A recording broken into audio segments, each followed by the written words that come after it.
ఎవరికైనా చెడు సమయం నడుస్తుంది అని మీకు అనిపిస్తుంటే మీరు కొంచెం నోటీస్ చేయండి. నేను చెప్తున్నది ఏంటంటే చాలా ప్రాక్టికల్ బేస్ ఇది. నేను చాలామంది ఇళ్లల్లో చూశాను. వాళ్ళ ఇళ్లల్లో కొన్ని ఎలాంటివి కనిపించాయి అంటే ఇంకా తెలుసుకుంటే తెలిసింది వాళ్ళ ఇంట్లో ఏదో ప్రవేశించిందని, ఉందని మళ్ళీ లేదా వాళ్ళ ఇంట్లో ఎవరో వచ్చి ఏదో చేశారు, దిష్టి తగిలిందా అని చూస్తే వాళ్ళ ఇంట్లో ఎవరో ఏదో చేశారు.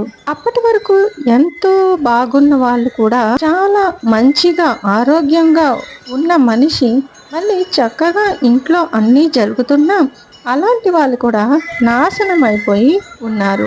మొట్టమొదటిగా చూడండి, మీ ఇంటి గోడ పైన ఎక్కడైనా రావి చెట్టు కానీ జన్మించి ఉందా, పుట్టి ఉందా? ఈ రాయి చెట్టు పుట్టింది అంటే నెగిటివ్ ఎనర్జీ మీ ఇంటిలో ప్రవేశించిందని అర్థం. నోటీస్ చేయండి, మీ ఇంటి ముఖద్వారం యొక్క తలుపులు మెల్లమెల్లగా చిన్న చిన్నగా పగుళ్ళు ఇవ్వడం, చెదపట్టడం, అలా విరిగిపోవడం అలాంటివి ఏమైనా జరిగి ఉంటే, పగిలిపోయినట్టుగా ఏమైనా ఉంటే ఈ వినాశనం మొదలైంది. మీ ఇంట్లో ఏదో నకారాత్మక నెగిటివ్ ఎనర్జీ ప్రవేశించింది అని అర్థం చేసుకోవాలి. ఒకవేళ ఇలాంటివి ఏమైనా జరుగుతూ ఉంటే మీరు ఒక ఉపాయం, మీకు దగ్గరలో ఎక్కడైనా రావి చెట్టు ఉంటే అక్కడ వెళ్ళి చోముఖి దీపం వెలిగించాలి. మీరు ఏ నూనె వేసినా నెయ్యి వేసినా పర్వాలేదు. చోముఖి దీపం అంటే 4 దిక్కులు ఉన్న ప్రమిద ఉంటుంది కదా, అలాంటిది దీపాలు 4 దిక్కులు ఒకే దాంట్లో వెలిగించాలి. ఇంటికి వచ్చేయండి.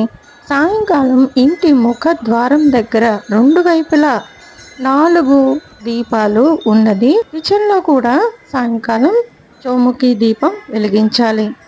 తర్వాత రాత్రి అందరూ తిని పడుకున్న తర్వాత నిద్రపోయక ముందే ఎల్లో ఆవాలంటే దొరుకుతాయండి మార్కెట్లో. అవి తీసుకొచ్చి ఇల్లంతా చల్లేయండి.